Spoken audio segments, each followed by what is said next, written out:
Good afternoon. Here is my Miles Beaver tender, and unfortunately I managed to put a solder iron through it and score it. Now what we thought about doing was buying another Miles Beaver, selling the one we'd got, which we would have got 100 quid for, probably 80 to 100, but that would have cost us an extra 70 quid. We then thought about having the loco weathered to hide the mark, but then you're looking at another 30 quid maybe to have it weathered, including postage. Suddenly you're up to around 40 quid maybe. The next thing we thought about doing was leaving it, but that's not how we work, and it's a fairly new loco. So what I'll do is I'll show you what we did.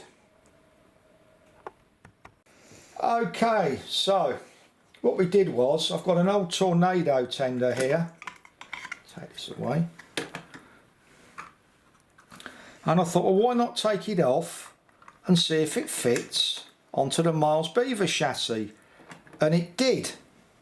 Now obviously we can't just swap them over, because obviously this has got a different connection and the Miles Beaver tender has got pickups in it.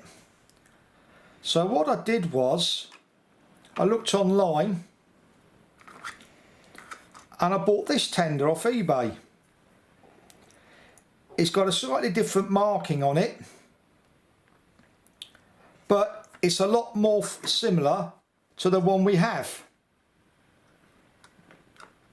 So basically it's a simple job. You unscrew it. There's the old Miles Beaver one, and you can see it's different because it's digital, because it's got the digital connection, and it's a simple trick. There we go, and that's it. That's simple.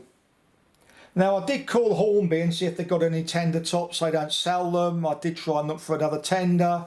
I tried Peter's Spares. Yes, I've got to put the coal in this, but it's not damaged and it's a simple fix. And what I will do is I will sell the chassis. Thank you for watching.